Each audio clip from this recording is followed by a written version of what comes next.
RealAg Live, everybody. I'm your host, Shaun Haney, broadcasting today from a very windy, extremely windy Lethbridge, Alberta.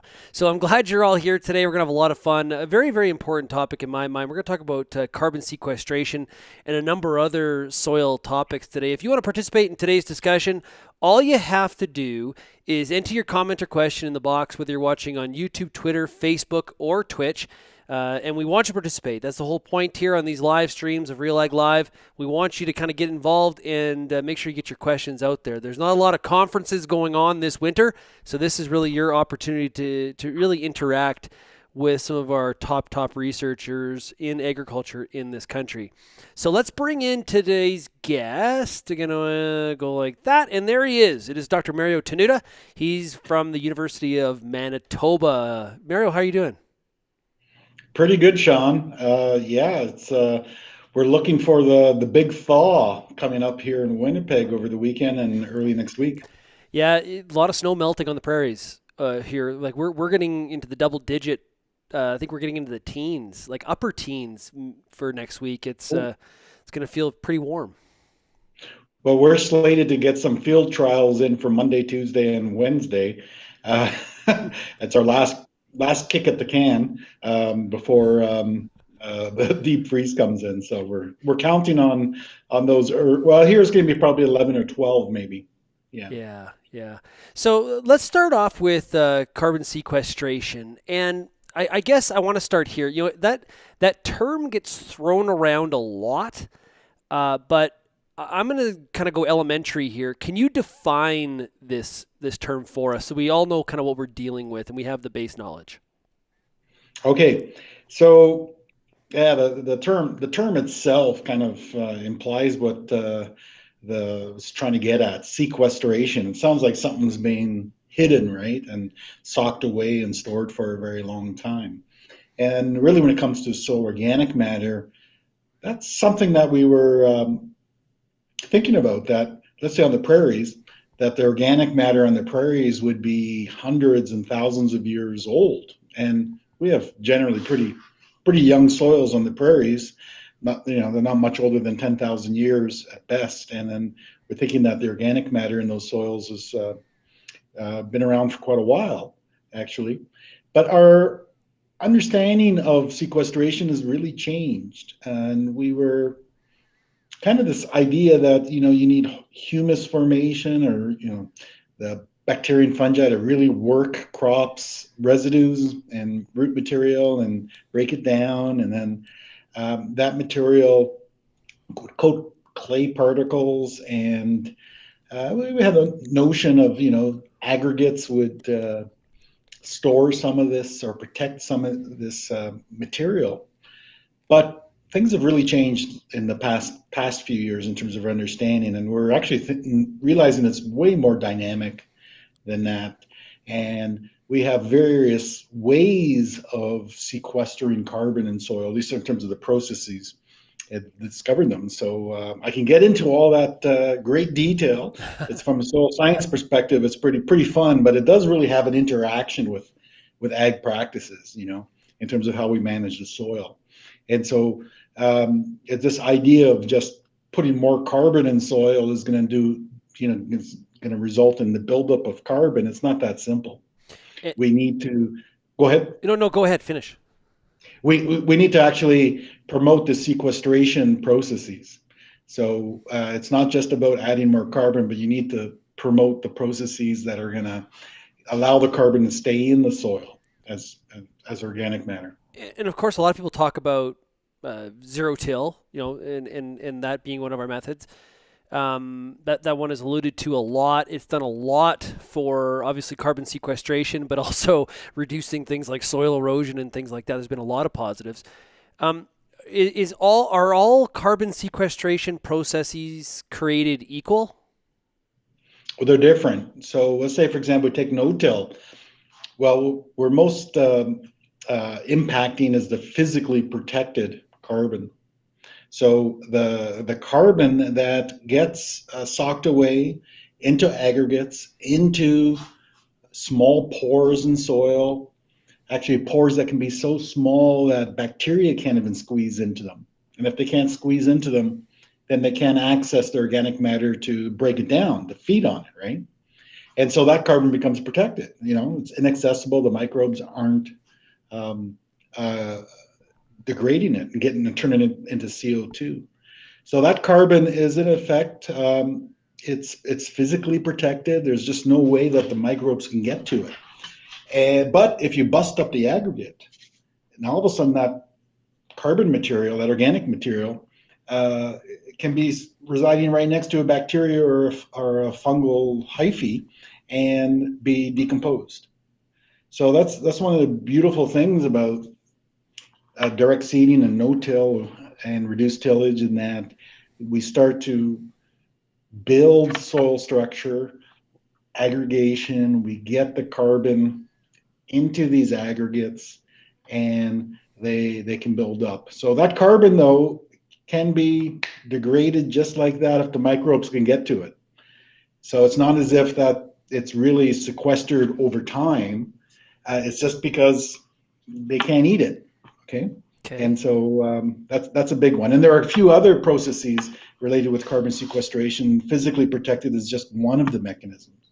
So for you, tillage, is that like the complete nemesis to this whole process? Is like when you see someone rolling around with a cultivator, does that just like absolute like does your mind explode?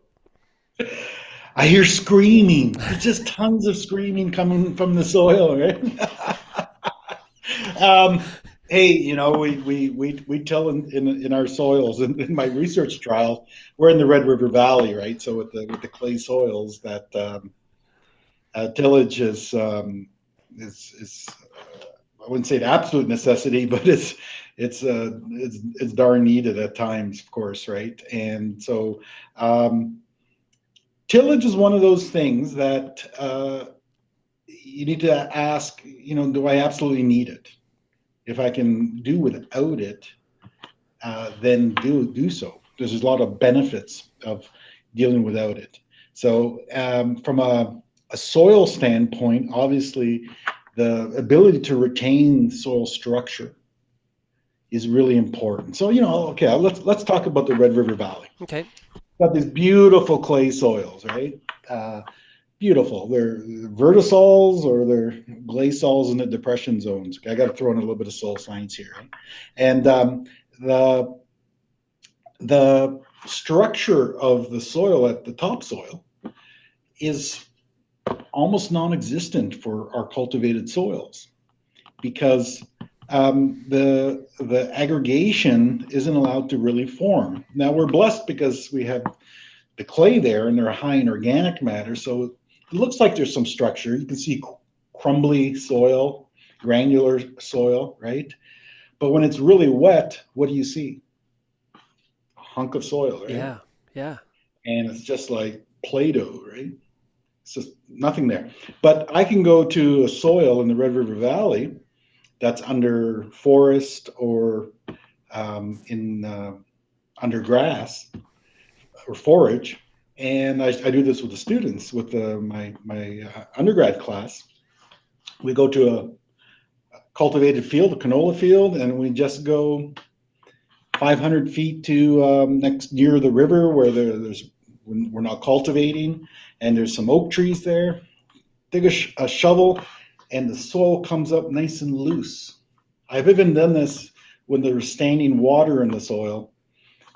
Taking a shovel full, lift up the soil, and it's still crumbly and doesn't break apart, even though it's just completely saturated.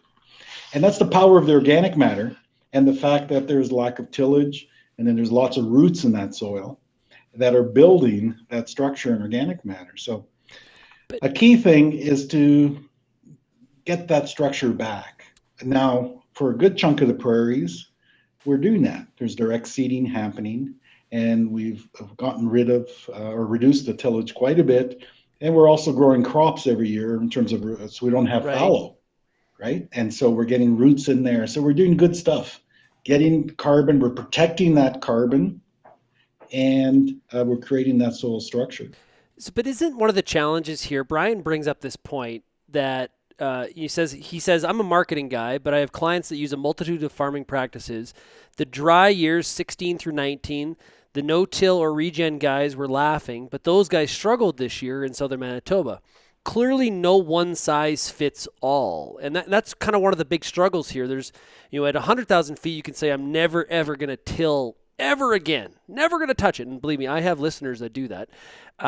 But given the environmental conditions, you probably should never say never, and you got to balance this stuff, don't you? Yeah, so the weather is the weather, everything's dependent on the weather, right? Of course, right? Yeah. And it's funny because we get results from our research trials. No matter what it is, we'll say, yeah, this is what happened. It was a dry year, though. This is what you expect in a dry year. In a wet year, it can be very different. So um, what Brian's saying is correct. So no-till in terms of moisture saving and increasing water holding capacity because of Mm. the improved structure and pores and things really does help out. Now, in the wet years, it can be problematic for warming of soil and at times drainage. Now, in the clay soils that we have here, um, we need to really push the soils and improve that structure. Just doing it a bit is not going to help us very much. But I always go back to uh, some folks in North Dakota looking at cover cropping. And they're cover cropping and reducing their tillage. And one of the big pluses for and reasons for doing the cover cropping was trafficability. Okay. And particularly in the springtime, where their neighbors couldn't get onto their fields that weren't cover cropping, but with cover crops you can get on their fields even though it's wet and they're clays like what we have. And just having that cover crop may take up a little bit of moisture, but I doubt that after winter and stuff like that and all that snow and stuff like that. But it's just providing some extra rooting and strength to that soil that they can get on with the machinery without creating the ruts. But And so if we're going to be reducing tillage, let's say on the clays, we may have to think about some other practices to add in there to help us out. Okay. And so I think it's more than just one practice. I think it might be a combination of things to come up with a little bit of a new system. yeah, well, and a lot of people talk about incorporating livestock into all this stuff as well. Where does livestock fit into carbon sequestration? Well, talk to a cattle producer, a cow calf producer, and they'll tell you that they're doing great things for their soil, right? Because they're in forages, and it's a perennial, and we do know that most of our perennials will improve in soil organic matter. And here again, we have the physically protected because we're not. There's obviously with nobody's cultivating their perennial fields on an annual basis, and we have growth in the springtime, in the summer, and in the fall. And so we got a lot of root contribution of carbon. And every time we uh, graze land, or even if you harvest it with mechanically in terms of haying, uh, we remove the top portion, the above ground biomass, but below ground, a portion of those roots will die. And then the plant grows back and puts in resources back to the roots, and the roots grow again. Well, as the roots grow and die, there's carbon going into the soil, feeding those microbes. And that's the great thing about what having livestock or including livestock in our production system. Integration is kind of the term we use. In that it's pumping carbon into that soil repeatedly. And if you can graze the land, even hay it multiple times in a year, Yeah. what we're doing is we're pulsing it with carbon below ground. And some of the most recent research is saying that carbon from the roots is really like gold. Hmm. It's high quality carbon that leads to humus formation and buildup of organic matter. Even better so than above ground material residues. Interesting. So Lindsay says, all right, so what's the realistic impact we can have on moving carbon into soil permanently or somewhat? But what's the answer to that? Well, I'm not sure what realistic impact. I think we yes, we can increase and grow our carbon in soil. And is it permanent? Well, it's only as permanent as your practices. You change the practice, so we alternate practice. Say we go into direct seeding. We're increasing carbon. Yes, we know that.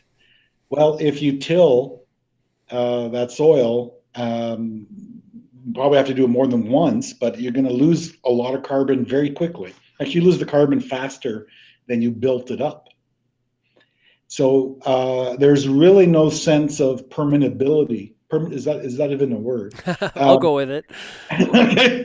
So it's as we have to maintain the practices. It's as permanent as our practices. Okay.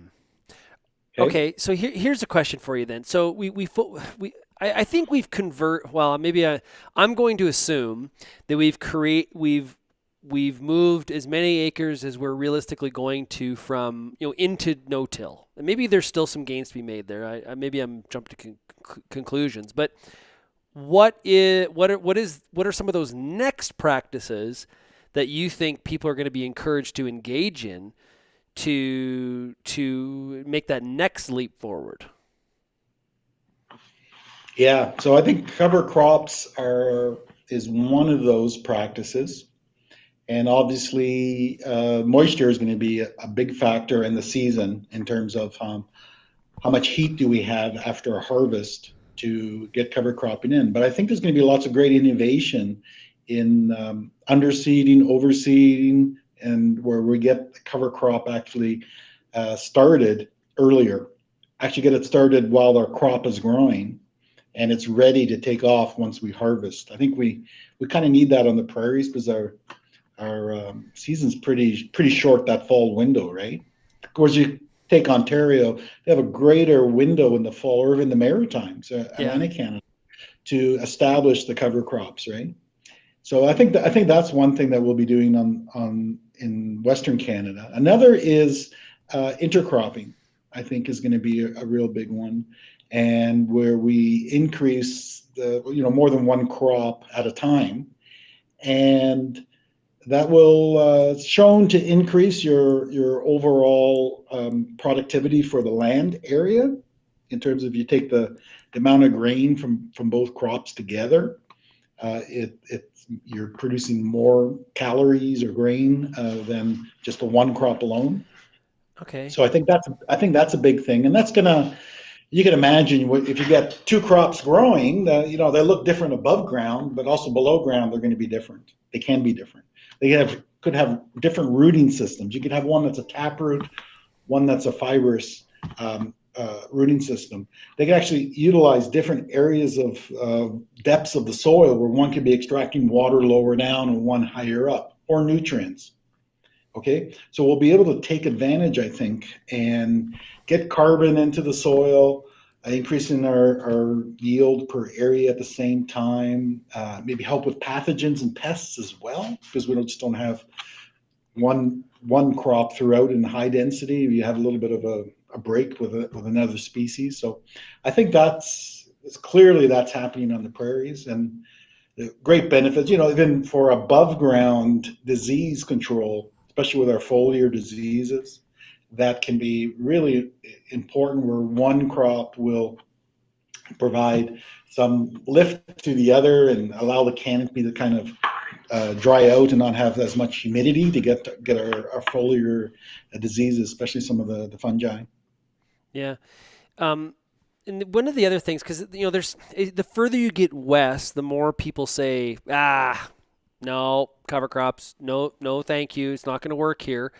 But sometimes there's simple ways to do this too, which is just planting like a fall rye crop, as an example. And I would think that obviously having those roots there are also good from like we're also battling compaction as well, or am I getting too far ahead?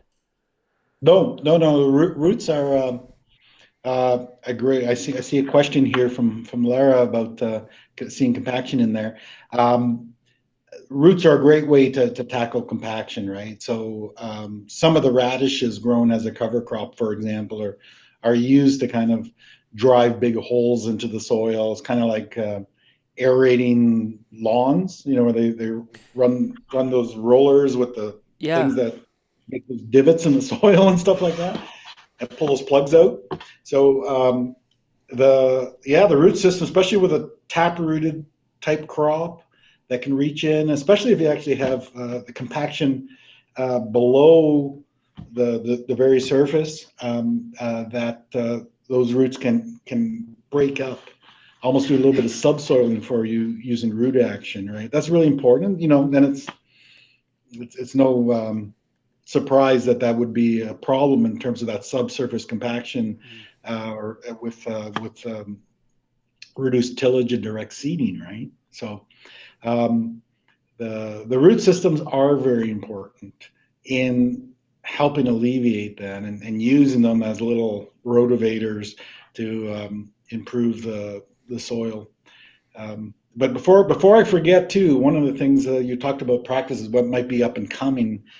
Um, I think controlled traffic, where we set up trams Oh, and really? repeatedly those, are are going to be a more and more of a fixture on the prairies, and I see just so many good benefits from that. Steve Larocque out of Alberta was doing a lot of work on working on controlled traffic farming. We see that practice a lot in Australia. Um, some people poo-poo it because we get that frost, and so is it really necessarily needed? So you think that CTF has a pretty good fit?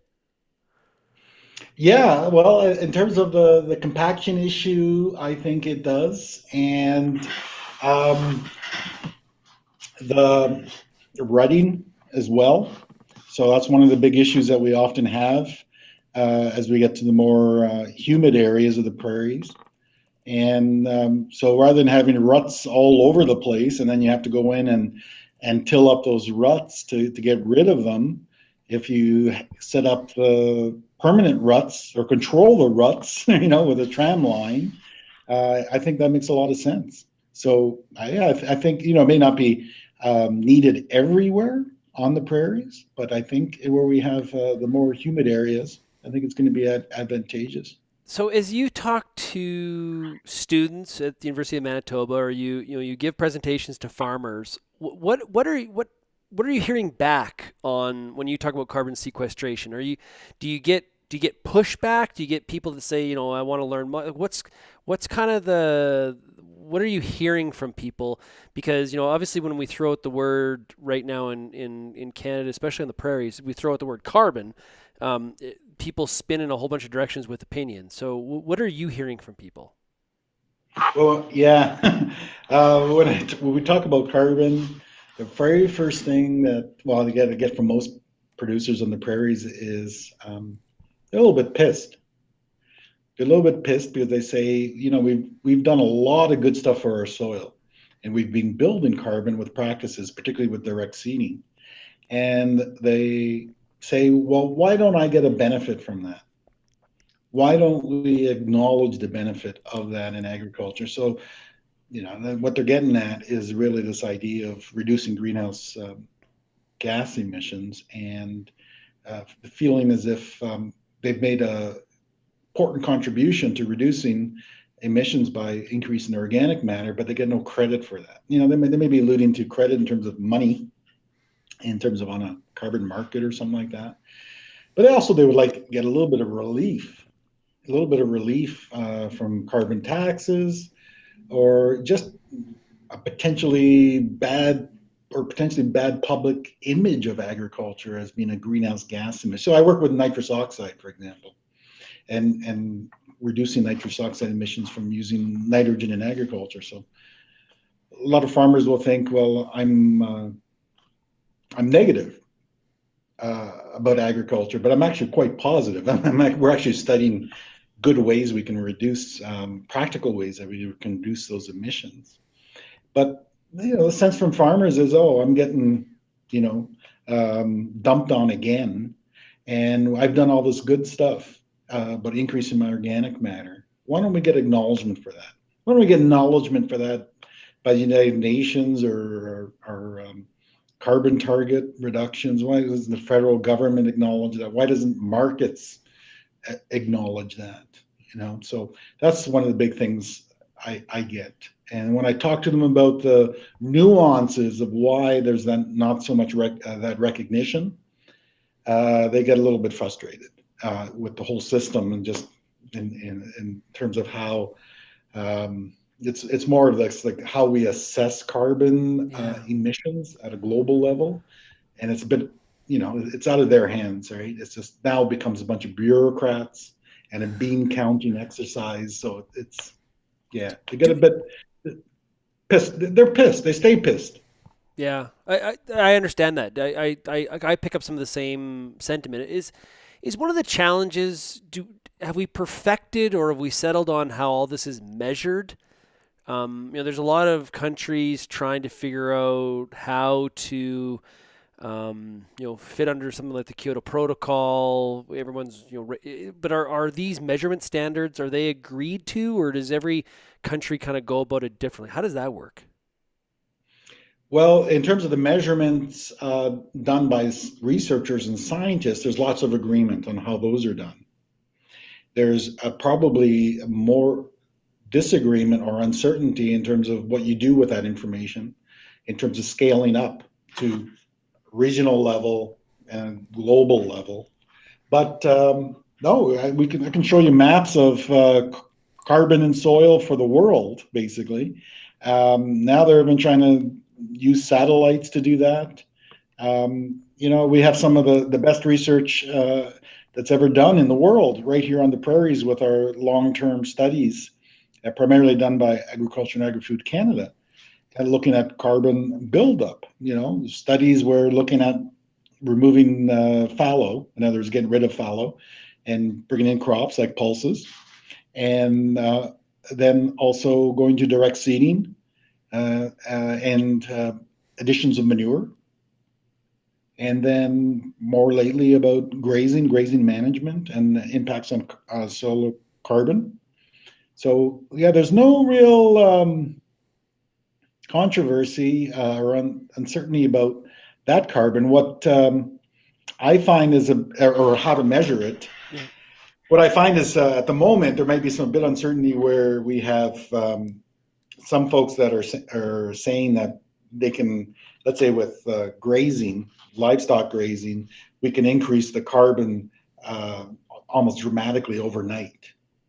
And so some scientists find that, soil researchers find that a little bit tough to believe. They're kind of wondering, are they actually measuring the carbon correctly or not? But when it comes to the researchers at the universities and Agriculture Canada, yeah, the methods are pretty sound, and there's no great controversy over that. The last controversy probably was the depth of sampling. Okay, because Okay. well, with direct seeding, because you don't have any inversion or mixing, the carbon from the residues, above ground residue, stays at the surface, right? And so if you measure the surface, it's going to increase in carbon. It's a no-brainer, but that's where the Hmm. residues keep dropping in, right? But if you go a little bit further down, you could actually get less carbon lower down because you don't have the flipping of the soil or inversion mixing to get the residues down there. So the early studies looking at no-till were really looking at the surface of the soil. And then we realized, oh, you got to go deeper to get the whole picture. And so when we went deeper, still for the prairies, it was still Right. conclusive that we were building carbon. So the like I think of like 2003, we have BSE that happens, and the reality is we lose some of those mixed farms. All of a sudden, people don't have that cash crop farm and a pair of a cow calf pair herd for the wintertime. We had a reduction in that. That's actually a negative when we're talking about carbon sequestration. Yeah. So a Okay. lot of things. There was just too many things hitting my brain at the same time there because of Me too. livestock. That's how I feel on it Uh, every day. That's how I feel every day uh, here. so yeah, having integration of forages, for example, in a rotation is wonderful. It's wonderful for your soil health, wonderful for Right. carbon structure, all kinds of things, right? And as we've moved to concentrating and focusing our operations either on grains and oil seeds or livestock, then yeah, we've had a bit of a separation there. But in some cases, I'm finding that I was talking to some growers from Saskatchewan, and their land, there's parts of it that it's too hilly and stony and stuff like that, or is sloughs and things. Hmm. But they give that land. They allow some neighbors to graze that land. So they do strictly they're strictly grain and oil seed, and they used to have a cow calf operation, but they abandoned that 20 years ago. And but their land is still grazed, the land that's not good for grain production. So that's pretty cool. And now they also do cover cropping, and they will allow their neighbors to graze that land. So I think we can, even though we're concentrating and focusing our operations, there can still be some uh, sharing Yeah. of the land resource, right? There's a number of people watching on the different mediums, YouTube, Twitter, Facebook. One of the questions that's come up quite a bit, to be honest with you, Mario, is give us a story on that shirt. It is and you know what's interesting is that Brian pointed out here that that's not just a Hawaiian shirt, that is an Aggie shirt. Can you see it? I'm a little pixelated right now. Oh, we can see it. Yeah. Oh, you can't. Oh, good. Yeah. Yeah, so a few years ago, the undergrads here at the FASO, the Factory Agriculture Student Association, um, they were selling these, and so I got one. A colleague Brian Amiro picked one up, and I loved it. And then people started asking me for a shirt, and I said, "Oh yeah, well next year I'll get you one." I had this list of. But then that was the only year they sold these shirts, so it's starting to get a little ragged now, and. Well, somebody else made a comment here. I can't find it now. Wondering if you had stolen some shirts out of Dennis Lang's wardrobe. Actually, Dennis and I both kind of wear Hawaiian shirts. We started around probably the same time. So Dennis has way more than I do, Oh, he's got a and collection. oh, he's got more than a collection. He's got a problem. He needs to go to therapy. That's funny. Oh, that's great. You know what? What we have to do next time or sometime in the future is we have to get you and your brother Albert together for something. That'd be a lot of fun to have the brothers Tenuta on to discuss things. Albert's been on a couple of these RealAg lives, so it's great to have you on here today. Yeah. I've given a few presentations with Albert together. My lab works with nematodes and with soybean cyst nematode. We found it in Manitoba, and we work with Albert, and of course, being a major soybean cyst nematode expert in Ontario and stuff like that. So, yeah, I always have fun out with seeing Albert. I haven't seen Albert pre-COVID, right? So, Yeah. um, Yeah. yeah, it's Oh, too great bad. stuff. Hey, really, really appreciate it today, Mario. All the best, and such an important topic. We're going to hear more and more about it, especially as obviously the government's rolling out a big carbon plan here before the end of the year, or climate plan, I should say. This is going to be more and more a part of the discussion. So, really appreciate you providing some really, really key insight today. Thank you very much. Thanks, Sean, for having me, and good luck to all the farmers out there and listeners. Awesome stuff. Okay, I want to mention to everybody, I got a special treat starting on Monday. Well, first of all, don't forget to tune into RealAg Radio today. We got a RealAg Issues panel with Megan Murdoch as well as Lindsay Smith. And a beef market update with Ann Wasco. But we're also on Monday, okay? Monday night, we are starting a new program. It is called The Agronomist. It's going to be at 8 p.m. Eastern, 6 o'clock Mountain. And we're going to have a panel of experts, some agronomy experts, researchers, agronomists. And Monday night's topic is going to be compaction. So we're going to have Marla Rickman from Manitoba, and we're going to have Peter Wheat Johnson. And we're going to watch some clips, and we're going to have a big discussion on compaction. And it's going to be, honestly, I'm really looking forward to it. So that's 8 p.m. Eastern, 6 o'clock Mountain, as well as all the other stuff we do here at realagriculture.com. Thanks, everybody, for getting real and getting connected with Real Ag Live. Have yourselves a great weekend, and we'll see you next week. Cheers.